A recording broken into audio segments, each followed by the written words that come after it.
$10,000 fine? Yes. Counsel, has your client been able to provide you with any defenses? Yes, she has, Your Honor. Do you believe she has a rational as well as a factual understanding of the charges against her? I do. Do you believe she's currently competent and was legally sane at the time of the offense? Yes, I do. Ms. Moreno, has anyone threatened you, coerced you, or placed you in fear to get you to enter this plea? Quick translation. Deferred adjudication is like probation with a catch. If she slips up, the court can instantly convert this into a full conviction with jail time. It's basically a second chance with a loaded trapdoor underneath. Anyone promise you anything other than the plea? No. Are you satisfied with the way you've been represented? Yes. Are you a U.S. citizen? Yes. Court will find that defendant has knowingly and voluntarily waived her right to jury trial. Did you review the plea bargain page with your attorney? Did you understand it? Yes. According to the plea bargain agreement, there's to be a $1,000 fine probated. The state is recommending deferred adjudication. There's to be restitution to the complainant in the amount of $1,764.08. Did you understand that to be the plea? Yes. Defense? Yes. State? Yes, Your Honor. Can it just be noted that this restitution has to be split amongst 3 co-defendants, so I guess joint and several liability for that restitution amount? All right. So here's the thing with that, and I think your attorney probably explained it to you.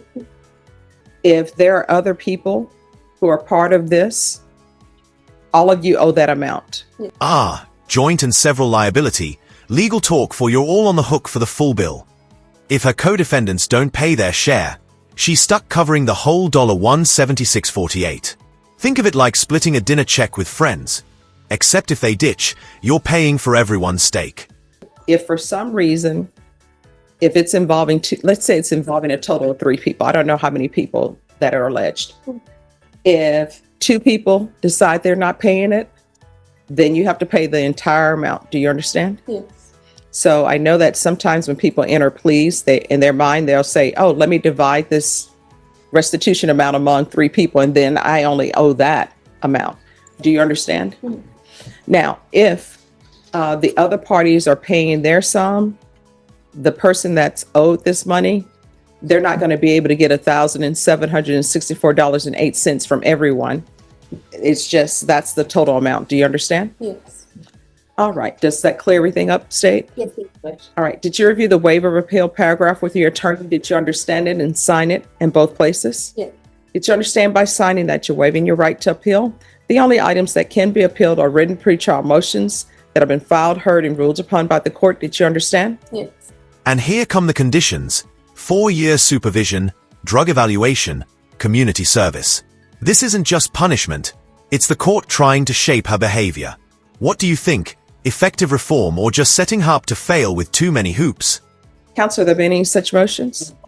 Outside the agreement, the state is requesting that your community supervision be for a term of 4 years. There be a TAP evaluation, 100 hours of community service restitution, no contact with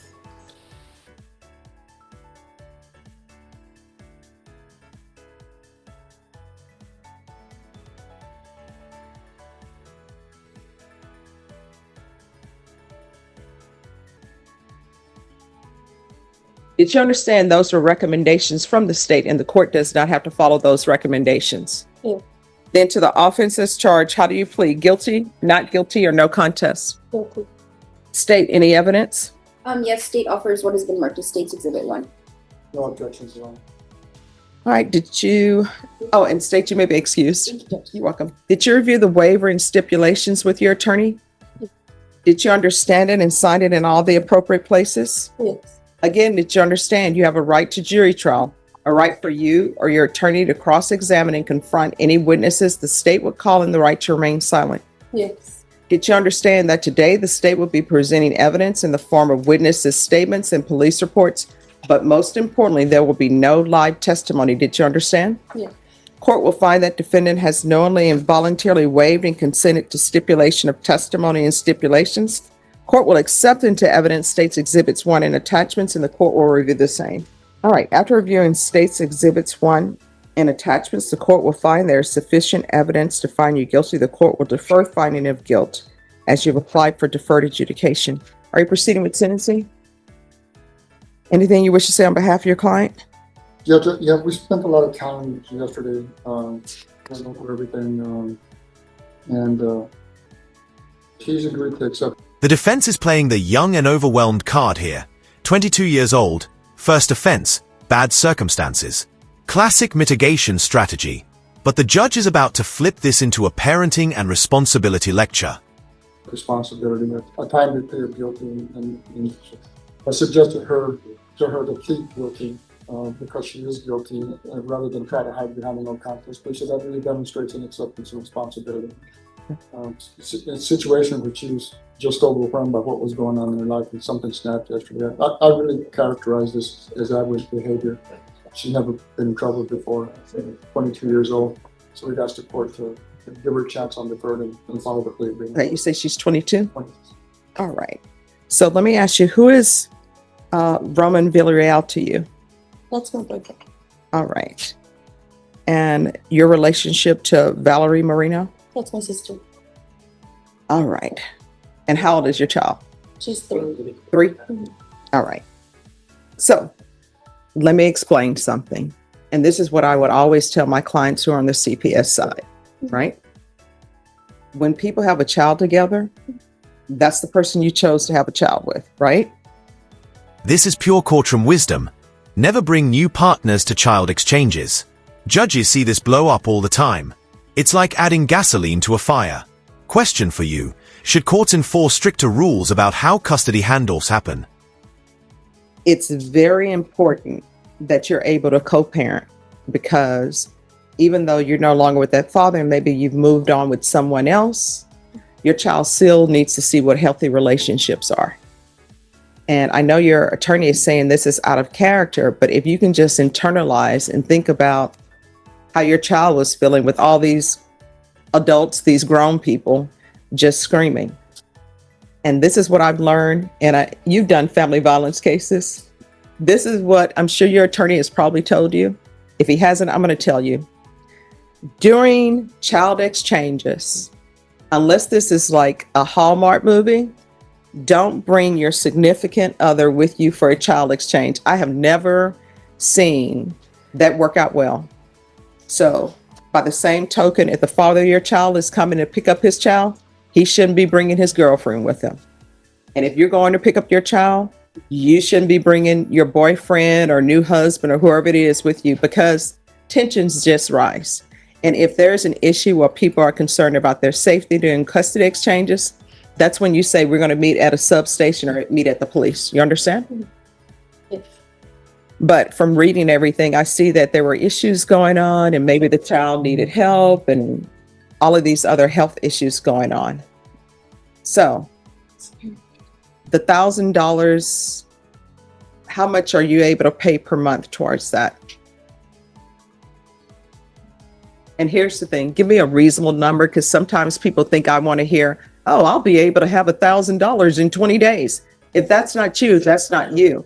It's just that I'm going to be placing you on deferred adjudication. I'm going to grant your application, but you're going to need to be able to let the state know, and I'm sorry, the probation officer know how much reasonably you can pay a month, because this has to be paid off. And since one person is your sister, the other one is your boyfriend, you know, usually your mother will say, hey, you better help your sister pay this off. So reasonably, what do you think you can pay per month towards this amount? I can do 100. Okay. All right.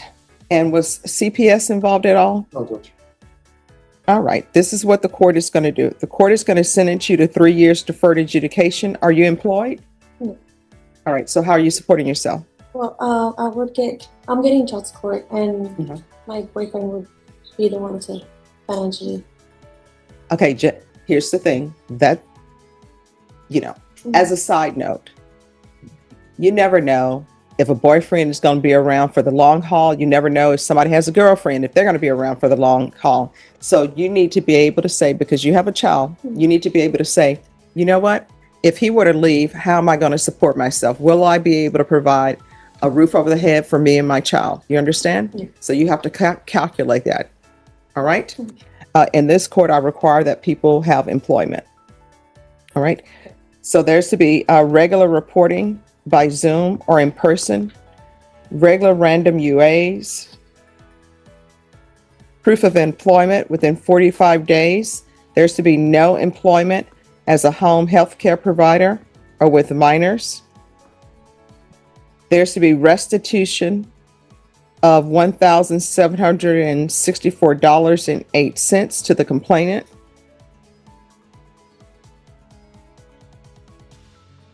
Are you all able to do child exchanges at a location different from this location? She'll have to answer that, Judge. I don't know how she's doing. And here comes the sentence.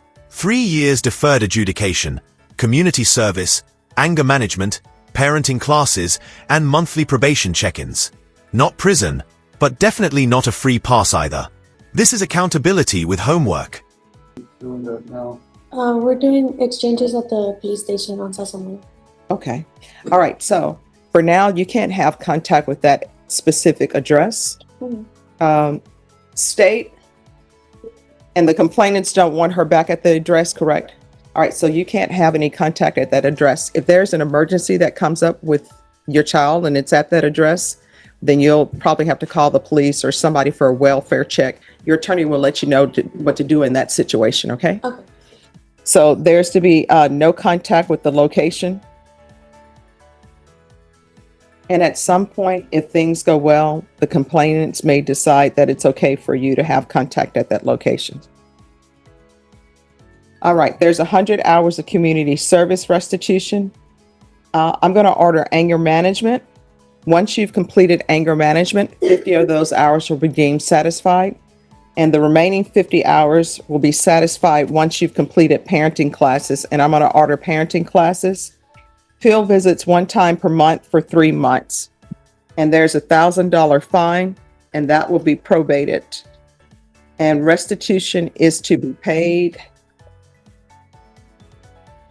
at $100 per month. Probation, is there anything else?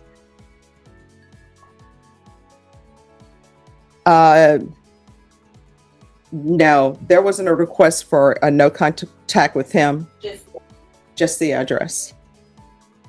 I have one more thing, Judge. Yes. What would you set the supervisory fees at? Set them at the minimum because of. In regards to that, legally, now that they've changed things, she'll have to fill out a form. Yes. And once she fills out that form saying that she's indigent and provides proof, I'll receive notice of that. And then I'll be able to make a decision on that. And can she get that form from probation to fill out? Yes. Okay, Judge. Thank All you. right. And what I can tell you, supervisory fees, they help probation run their operations. Okay. Okay. All right. Is there anything else you need from the court? Did you review the document entitled Trial Court Certification of Defendant's Rights to Appeal with your attorney? Did you understand it and sign it? Because this is a plea bargain agreement, because I followed your plea bargain agreement, because you waive your right to appeal, you do not have the court's permission to appeal. Do you understand? Yeah. All right, we can go off the record. Here's the thing: to be successful on probation in this court, communication is key. If you have an issue, let probation know about it. If you feel they're not addressing it, you can always come back to the court and address it with me. Do you understand? Yeah. All right, good luck to you. Make better decisions, okay? Thank you. All right, you're welcome. Thank you, counsel. Court is calling 2025 CR 007801, State versus Darlene Gonzalez. Can I have parties announced for the record? State. Your Honor, good morning. Frankie Sandoval on behalf of Ms. Gonzalez. And are you Ms. Gonzalez? Yes, ma'am. Counsel, have you received all discovery? Did you review it with your client? We have, Judge. Are there any applications in this case? Your Honor, you know what? There's an application for deferred, which I do not believe may be part of what's presented to the court. We may present that after we do the plea. All right. And is it an application for deferred? Yes, Your Honor. Okay. Ms. Gonzalez, do you want the court to consider an application for deferred adjudication in this case? All right. Have you reviewed the true bill of indictment with your attorney? Did you understand it? Yes, ma'am. Counsel, do you waive the reading of the indictment? We do, Judge. State, are you proceeding on the indictment as presented? Yes, Your Honor. Ms. Gonzalez, did you review the court admonishments with your attorney? Did you understand it and sign it in all the appropriate places? Yes, ma'am. Did you understand you're charged with unauthorized use of a vehicle? That's a state jail felony. Range of punishment is anywhere from 180 days up to 2 years in the state jail facility and up to a $10,000 fine. Yes, If ma'am. you have a plea bargain agreement with the state, the court does not have to follow your plea. If for any reason the court does not follow your plea and gives you more than you bargained for, the fact that you entered a plea will not be used against you and you will be allowed to withdraw your plea. Did you understand? Yes, ma'am. You have a right to jury trial, a right for you or your attorney to cross-examine and confront any witnesses the state would call, and the right to remain silent. By entering this plea, you're giving up those rights. Did you intend to give up those rights and enter into a plea in this case? Yes, ma'am. Did you understand if the court were to grant your application for deferred adjudication, if for any reason your deferred adjudication were revoked, the court could find you guilty and sentence you up to 2 years in the state jail facility and up to a $10,000 fine? Did you understand? Yes, ma'am. Counsel, has your client been able to provide you with any defenses? She has, Judge. Do you believe she has a rational as well as a factual understanding of the charges against her? In my opinion, yes. Do you believe she's currently competent and was legally sane at the time of the offense? Yes, Judge. Ms. Gonzalez, has anyone threatened you, coerced you, or placed you in fear to get you to enter this plea? Anyone promised you anything other than the plea? No, ma'am. Are you satisfied with the way you've been represented? Yes, ma'am. Are you a U.S. citizen? Yes, ma'am. Court will find that defendant has knowingly and voluntarily waived her right to jury trial. Did you review the plea bargain page with your attorney? Did you understand it? Yes, ma'am. According to the plea, punishment is to be assessed at a $1,000 fine. State recommends deferred adjudication. Did you understand that to be the plea? Yes, ma'am. Defense? Yes, Judge. State? Yes, sir. Did you review the waiver of appeal paragraph with your attorney? Did you understand it and sign it in both places? Yes, ma'am. Did you understand by signing that you're waiving your right to appeal? The only items that can be appealed are written pretrial motions that have been filed, heard, and ruled upon by the court. Did you understand? Yes, ma'am. Counsel, are there any such motions? There are not, Judge. Outside the agreement, the state is requesting that your community supervision be for a term of 4 years. There be a TAP evaluation, 200 hours of community service